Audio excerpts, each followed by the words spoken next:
Olá, eu sou Linda Gomes. Hoje no Cash Up, no podcast Vitrine Empresarial, estamos aqui com ele, fundador da Publitape, hoje Publitime, Fernando Ataide, que inclusive estamos gravando aqui na própria Publitime. Seja muito bem-vindo, Fernando. Querida, tudo bem? E é uma felicidade enorme poder te entrevistar, que bom, um privilégio. boa estar com você. Igualmente. E eu queria muito, já que estamos aqui nessa conversa super descontraída, que você contasse a sua história pra gente. Ah, tá bom. Bom, vamos lá. Eu comecei fazendo festival de colégio. De colégio? No colégio que eu estudava. Aí eu fiz, graças a Deus, fiz um festival, eu tinha 16 anos, fiz um festival muito legal. E aí daí saiu no jornal e tal, parará. Aí me chamaram para fazer o antigo festival estudantil da cidade do Rio de Janeiro na época. E eu fui fazer. Também, foi uma coisa muito boa, fiquei famoso, o festival ficou famoso, já era famoso antes, já tinham vários anos que era feito. E aí meu nome saiu no jornal. Famoso. Aí meu nome saiu no jornal e como eu sou Ataide, A-T-T-A-Y-D-E, não tem H, e aí um cliente do meu pai, que era funcionário da Globo, conversando com meu pai, perguntou, vem cá, esse Ataide é parente seu e tal? E meu pai todo orgulhoso, é meu filho e tal, parará, convida ele para ele ir conhecer a Globo e tal, tarará. Aí eu fui. Cheguei lá, conheci, fiquei deslumbrado com aquilo. A princípio também eu queria ser médico, eu estava já no científico de medicina. E aí eu cheguei lá, entrei, vi aquele mundo todo, né? Aquela coisa toda, estúdio, silêncio do estúdio, vi um pedacinho do jornal e tal. Aí gostei muito, fiquei deslumbrado. Aí quando eu estava indo embora, esse cara, que mais tarde foi meu chefe, era o Alfredo Marcilac, ele abriu uma porta e virou e disse assim, ô Ito, o que tem aí de estágio aí? Aí o Ito virou, olha, tem operador de VT e cameraman. Aí ele me perguntou a queima-roupa, assim, você quer ser o quê? Operador de VT ou cameraman? Eu falei, eu quero ser cameraman, quero ficar no estúdio com os atores, com chacrinha, né? E por aí afora. Aí botou meu nome lá. Aí eu fui embora. Não deu nada. Não deu nada. Passou 1 mês, 2 meses, 3 meses, 4 meses, 5 meses. Chegou um telegrama. Comparecer dia tal, dia 7 de maio e tal, no Jardim Botânico, na Von Márcio e tal, parará. Aí eu fui. E eu tinha 17 anos. Aí eu falei, meu Deus do céu, como é que vai ser o negócio? Eu vou chegar lá e vou dizer que tem 17 anos, eu não vou, eu tenho que ter 18, né? Bom, cheguei lá, tinha uma fila de mais de 100 pessoas, 100 garotos na época, mas todos mais velhos que eu. Aí eu pensei, poxa, não vai dar certo. Aí fiquei ouvindo a conversa, um era aluno da PUC, outro era isso, outro era engenheiro, outro tinha 25 anos e tal. Mas fiquei na fila, fiz a inscrição e fui embora. Ninguém me falou nada no dia. Aí recebi outro telegrama para comparecer lá, dizendo que eu, diante dessa ficha que eu preenchi, que eu fui selecionado para fazer um estágio. Aí eu já estava no 3º ano científico já. Aí eu fiquei todo feliz, fui. Cheguei lá, fui fazer a primeira prova, era uma prova escrita, eu fiz a prova direitinho, fui embora, fui selecionado, vim saber depois, liguei para lá, vou saber, compareci. E aí começou um treinamento para ser câmera. Só que eram 30. De 30 ficaram 18, de 18 ficaram 9, de 9 ficaram 3, e eu fiquei entre os 3. Mas eu tinha 17 anos, ia ser uma coisa muito complicada, como é que eu ia sair dessa, né? Aí, enfim, aconteceu que eu fui escalado para fazer um estágio na prática, né? fui para dentro da novela, era Carinhoso na época, e o Cavalo de Aço e tal. Aí aquele glamour todo de novela, adorei aquilo e fiquei lá fazendo estágio. E o tempo passou, passaram-se 6 meses, eu fui para o jornalismo também, fiz A Grande Família, fiz algumas coisas. Você assim, pipocou em vários lugares ali dentro. Como estagiário, sempre como estagiário. Isso tudo dentro da Globo mesmo? Tudo dentro da Globo, mas nunca falaram comigo que eu estava sendo escolhido. Aí, quando completou 6 meses, eu fui escolhido. E você já tinha 18? Já tinha, não, tinha 17. Ainda? Faltavam 3 meses para fazer 18. Aí, o que aconteceu? Quando eu fui, depois de 6 meses, eu fui escolhido para ser câmera e tudo, carteira profissional. Quantos anos tem? Certificado de reservista. E como é que vai ser? Aí eu cheguei lá e falei a verdade. Falei, olha, estamos com um problema, eu tenho 17 anos. Não é que conseguiram contornar a história? Olha só. E eu fui admitido 3 meses antes, 2 meses e meio antes, como câmera. E fiquei lá como câmera. Aí fui parar no jornalismo. E a TV Globo, nessa época, só tinha uma câmera a cores. E eu fiz um cursinho para operar essa câmera. Cursinho muito rápido. E acabou que esse cameraman foi para a externa do Bem Amado, porque a Globo só tinha uma câmera internamente e um caminhão de externa com 2 câmeras. Aí chegou a 3ª câmera e esse câmera foi para lá. E eu fiquei sendo o principal câmera do jornalismo. Jornal Nacional, Jornal Internacional, que virou depois Jornal Amanhã, que depois virou Jornal da Globo. E aí, enfim, eu fiquei fazendo jornal. Eu falei, meu Deus do céu, e como é que vai ser? Aí passou um mês, 2 meses, 3 meses, um bom tempo.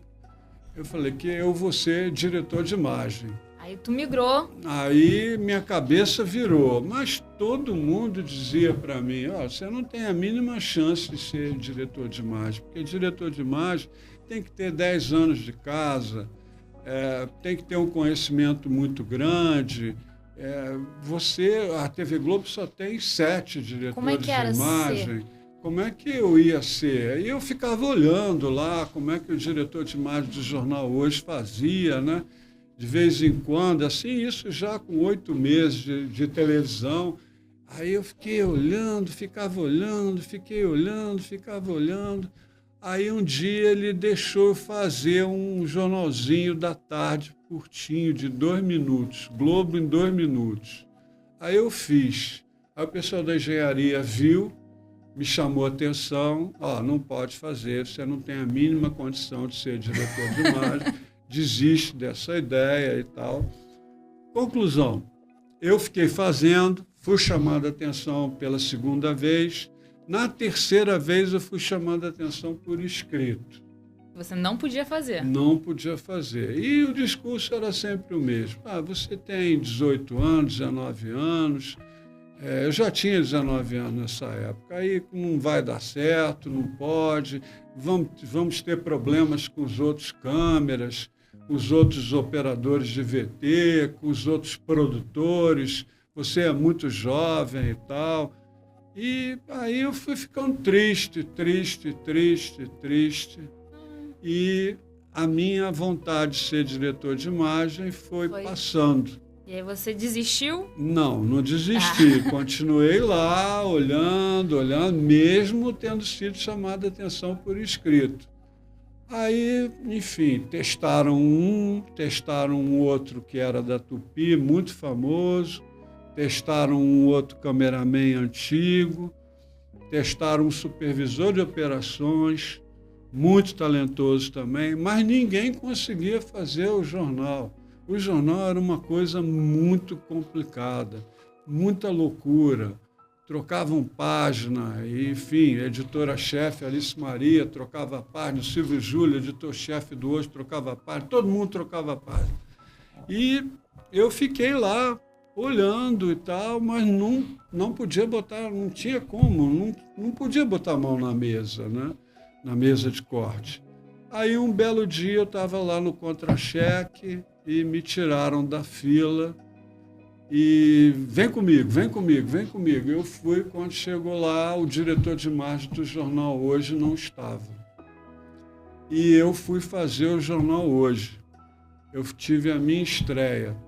Só que nesse dia, além de eu estar hiper mega nervoso, apareceu o Walter Clark, o Boni, não tinha mais ninguém para aparecer, apareceu o Roberto Marinho, um ministro, diretor comercial, aquela galera toda dentro do controle, eu lá, e o Walter Clark pegou, botou a mão no meu ombro, virou para mim, abaixou e falou, eu já fui você. Aí eu me relaxei, aí o Silvio Júlio simplificou algumas coisas. Resumindo, eu botei o jornal no ar.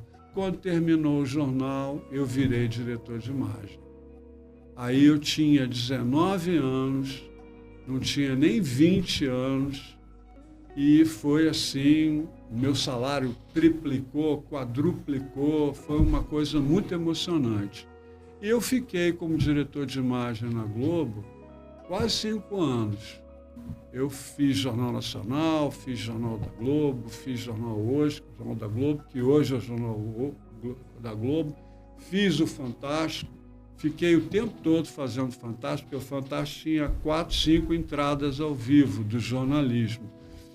E estou lá fazendo jornal até que um dia a Bandeirantes entrou no ar, estava super feliz, ganhando muito bem, fui para o incêndio da Globo, meu salário aumentou estupidamente, barbaramente. Aí um dia a Bandeirantes entrou no ar, eu fui apagar um incêndio lá, que era uma greve do pessoal de São Paulo que ia estrear a Bandeirantes daqui. E aí eu fiquei lá, aí pedi autorização, o Roberto Marinho tinha mandado uma equipe para apagar essa greve, e foi um grupo para lá, e eu fui no bolo, e aí eu estava lá muito bem, aí eles fizeram uma proposta para eu sair da Globo. E sair da Globo era uma coisa muito difícil para mim, né? Porque apesar de eu ter visto o Roberto Marinho uma vez, eu garoto, eu olhei para ele e falei assim, esse homem é muito velho, ele vai morrer. E isso aqui vai virar uma Tupi, vai virar uma TV Rio na época. Aí eu peguei e falei, meu Deus do céu, o que eu faço? Vou para a Bandeirantes. Aí a Bandeirantes me fez uma proposta, na época o Cláudio Petralha, que era o superintendente, era o Boni de lá na época, me fez uma proposta muito boa. Olha, você vem para cá como gerente de produção, mas a ideia é você virar diretor de produção e programação. E quem estava lá eram amigos meus que eram da Globo. O Roberto Almeida estava na programação lá e era da programação da Globo. Então eu me senti seguro, tanto é que eu nem mexi na programação, eu fiquei na minha. Aí eu fiquei lá 1 ano e meio. Aí você foi para Bandeirantes? Fui para Bandeirantes. Fui, não foi uma boa, porque espiritualmente falando, o meu espírito é de diretor de imagem. Eu sou um diretor de imagem até hoje. Mesmo sendo dono de produtora, dirigindo ator, eu sou um diretor de imagem. Eu sinto falta. E aí, enfim, 1 ano e meio depois, mudou o superintendente e um dia eu fui mandado embora. Lá da Bandeirantes. Na Bandeirantes. Aí eu falei, não tem problema nenhum, eu vou voltar para a Globo, porque a minha porta ficou aberta na Globo. O Armando Nogueira virou para mim, quando eu disse para ele que eu tinha que ir, o diretor do jornalismo, ele falou, não, você vai, sua porta está aberta aqui. Aí eu fui voltar, mas quando eu fui voltar, eu esbarrei com uma série de dificuldades. As pessoas estavam de férias, a Alice estava em Nova York, o Armando Nogueira estava doente, eu não me lembro o que era. Você direito. ficou sozinho? Eu fiquei sozinho. Aí eu fui parar na Globotech. Globotech era uma produtora da Globo para fazer institucionais e tal. Eu fiquei lá 9 meses. Mas aí o seu João Saad, o dono da Bandeirantes, junto com um cara que hoje é diretor da Band também, que é o Paulo Saad, que era sobrinho do João Saad, irmão do Johnny, primo, desculpe, do Johnny Saad, eles me chamaram de volta. Para a Band? Para a Band. Você saiu da Globo, foi para a Band, voltou para a Globo e voltou para a Band. Eu cheguei lá, aí quem era o superintendente era o Eduardo Lafon. E o Eduardo Lafon já tinha trabalhado comigo na Globo de São Paulo, no Incêndio. E eu fiquei 3 meses no mesmo cargo que eu tinha antes. Mas eu não gostei, não me dei bem, não gostei. Aí falei, eu vou montar uma produtora de comerciais. Foi aí que veio a ideia. Aí eu fui para São Paulo, conversei com o seu João, com o Paulo Saad, que na época estava no Rio, e era o diretor comercial do Rio, e fiz uma proposta a eles, olha, do que eu faturar, 20% é meu e 80% é do canal e tal, e eles toparam. Só que 3 meses depois eu ganhava mais do que todo mundo na Bandeirante. Eu tinha uma estrutura monstruosa, porque eu tive a sorte de pegar a conta de supermercado, aí criei um volume de trabalho muito grande, enfim. Aí fiquei lá 1 ano e meio com a Publitape, e já aí como que surgiu empresa. A Publitape. O seu João, Paulo Saad, o seu João me deram 2 salas no 2º andar do prédio ao lado. Então você saiu da Band, com aqueles 3 meses, não gostou. Saí, pedi e aí demissão. Pediu para criar, e aí você criou, fundou a Publitape. Isso, você lembra qual foi o ano? E foi em 1979 para 80. Aí eu comecei a gravar, começou mesmo em 80, né? Em 79 eu gravava à noite só, um pouquinho.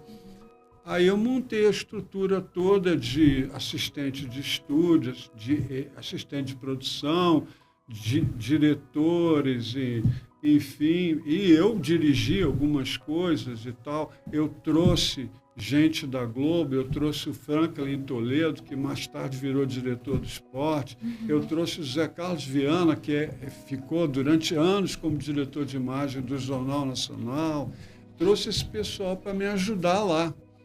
E aí estava lá, muito bem, só que a Bandeirantes, nessa época, entrou numa crise, que a Bandeirantes é uma empresa que tem várias crises, né? Ela oscila, ela cresce e, de repente, ela dá uma parada. E aí, na época, estavam montando o VT Center. O VT Center era um estúdio gigantesco de gravação em São Cristóvão, na zona norte do Rio, e o objetivo deles era gravar a Mesbla.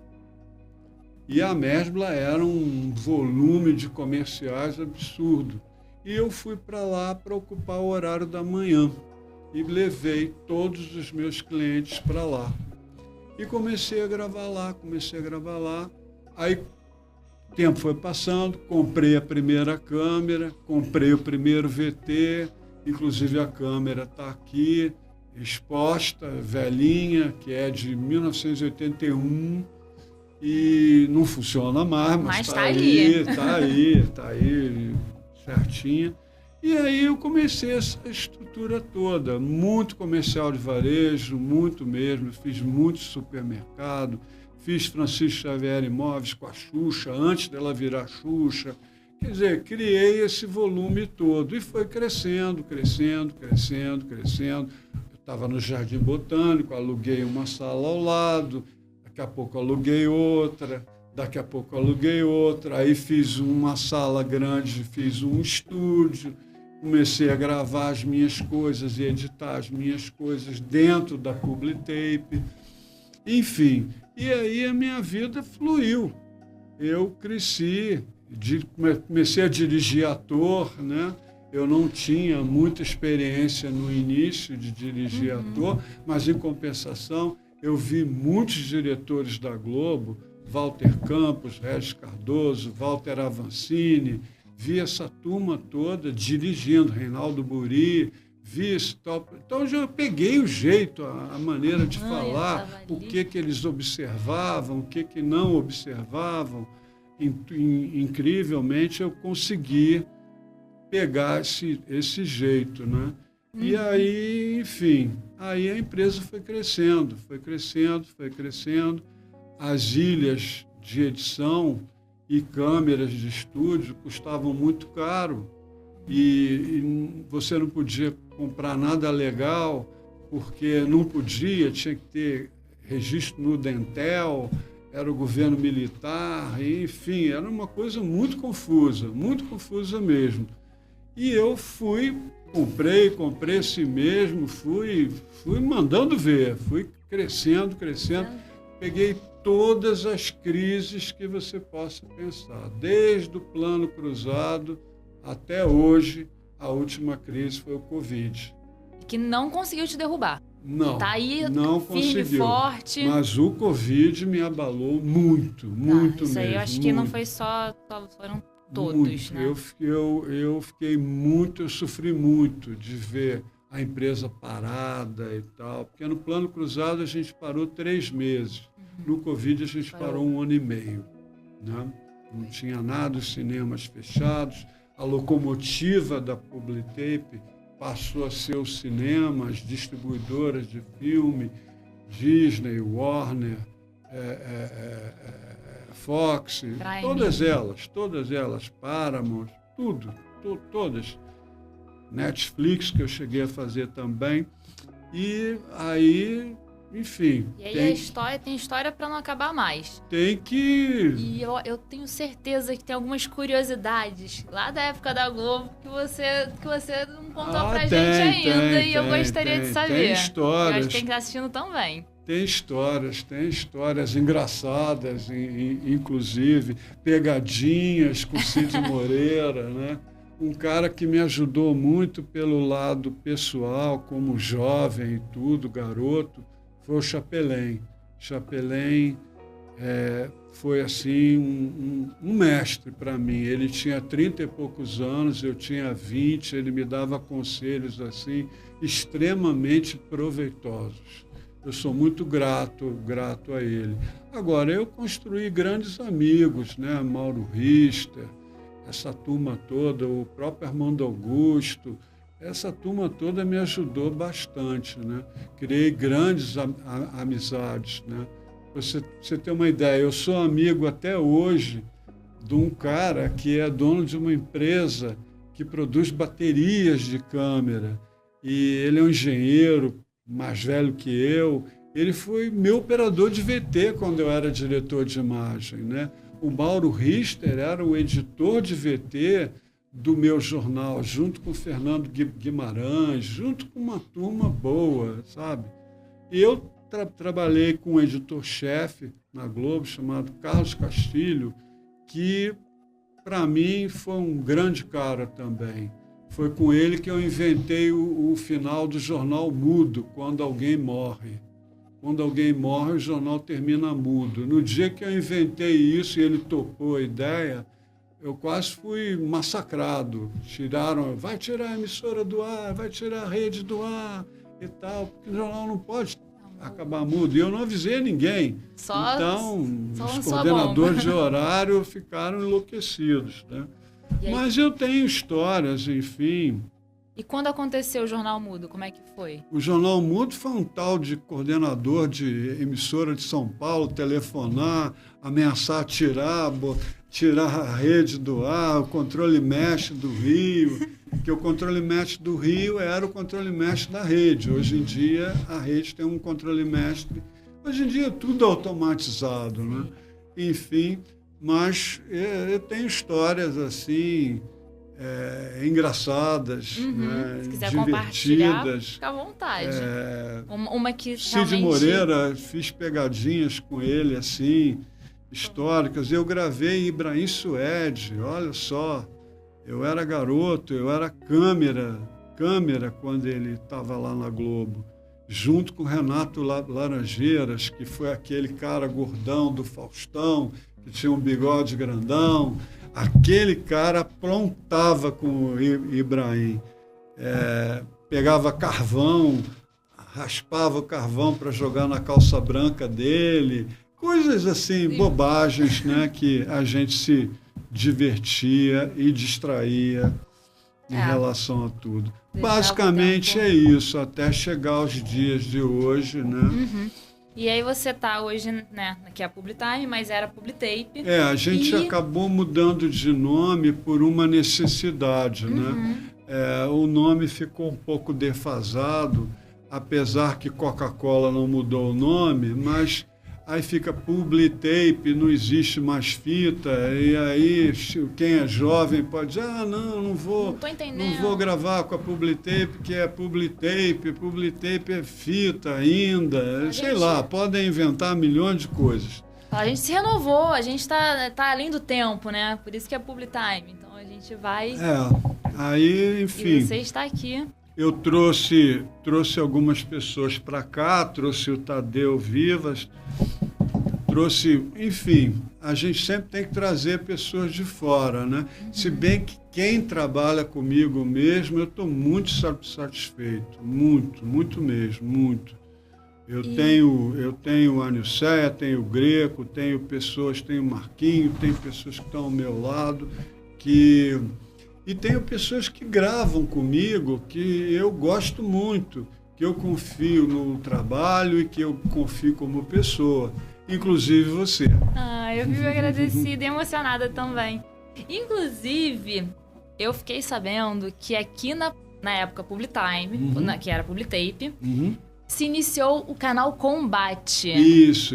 Aí o Armando Augusto, em 2000, me chamou. Eu não consegui entrar na Globosat, era um negócio meio difícil e tudo, mas o Armando Augusto me chamou, o Manduca, e disse assim, olha, tem aí a possibilidade de a gente fazer um canal de luta.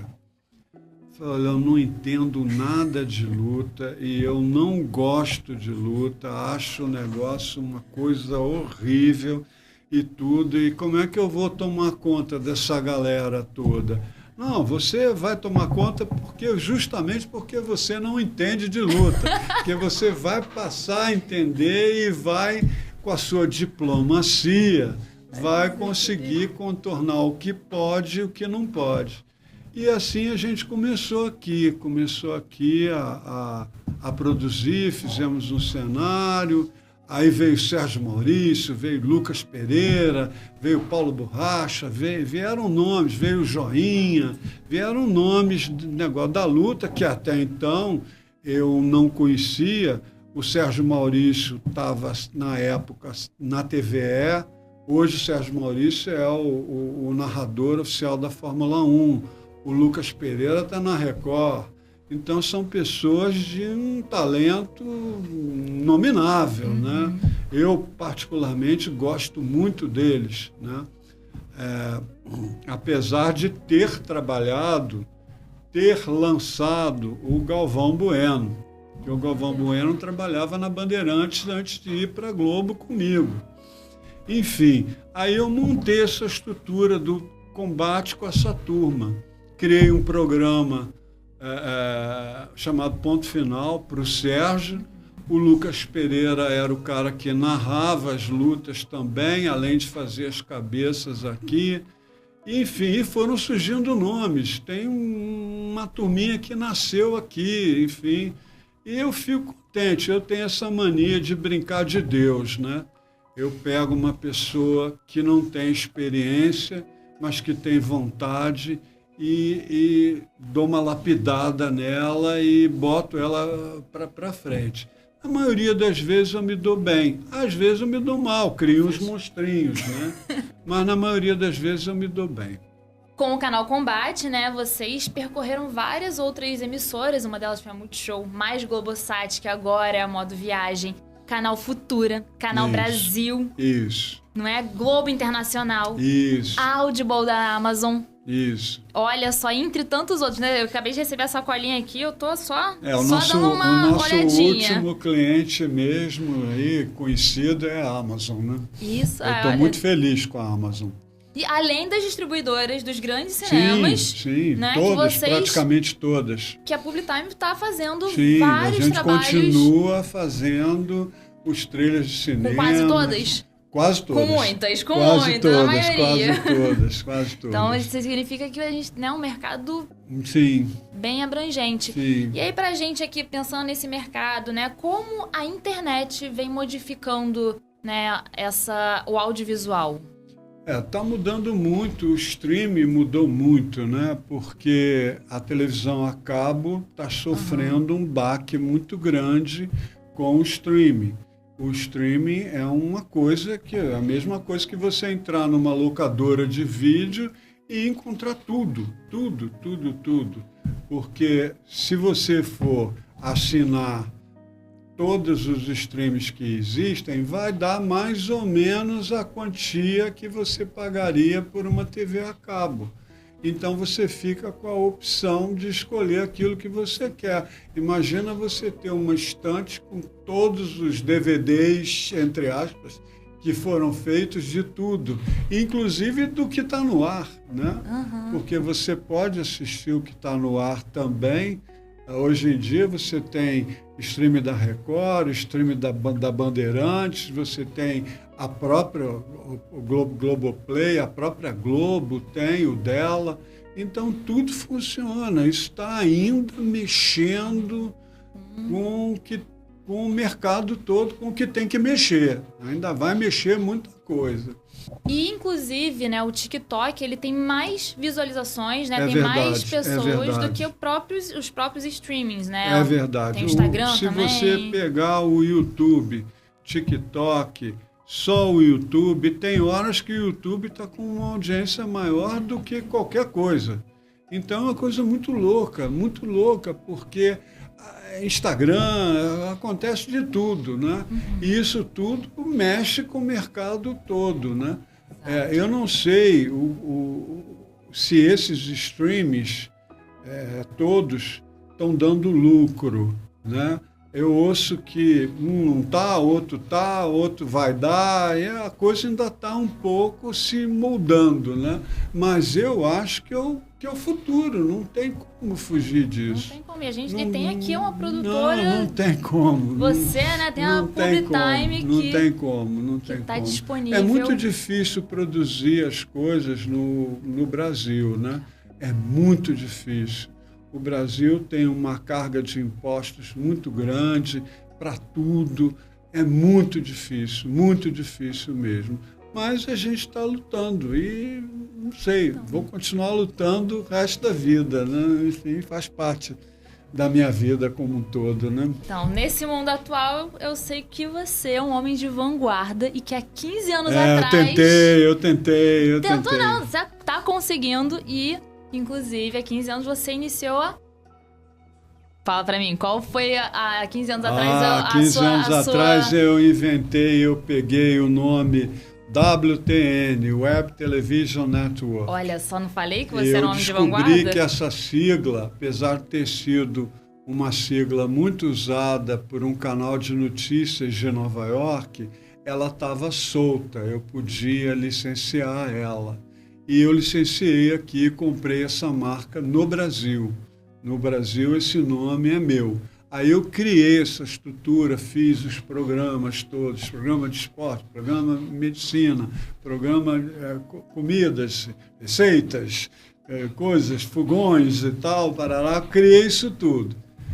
Chamei algumas pessoas conhecidas e fiz uma parceria. Mas, infelizmente, nessa época, eu estava à frente do tempo, porque a internet estava muito lenta. E o YouTube ainda não era o YouTube. O Google ainda não era o grande provedor de internet. Então, eu não conseguia transmitir. Quando batia 1.000, 2.000 pessoas, 2.000 viewers ao mesmo tempo, o sinal caía. Então, o Globoplay ainda não existia, O próprio Globo.com também não, era uma coisa de você tinha que baixar o vídeo para ver depois. Então eu não consegui. Foi uma derrota, entre aspas, né? Mas talvez se eu tava lá. tivesse agora, com a estrutura toda que eu tive, eu investi um bom dinheiro nisso, mas eu não tive sucesso.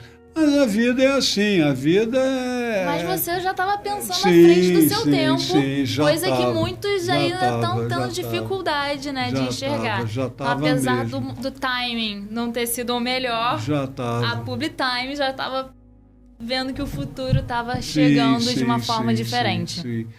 E agora você tem uma série de coisas que estão funcionando, né?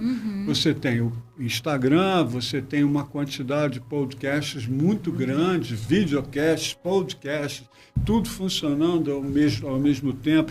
Ninguém tem condição de fazer uma entrevista num programa de entrevista grande, mas tem condição de fazer um programa com as pessoas que querem ser entrevistadas e conseguem fazer, né? Então, isso é um negócio muito bom mesmo, uma divulgação, né? Você quer entrevistar alguém, você entrevista, bota na internet e vê o que dá, né? Vê o que acontece, né? Eu espero que todo mundo esteja nos assistindo, então a gente vai passar agora para nossas considerações finais, para o finalzinho.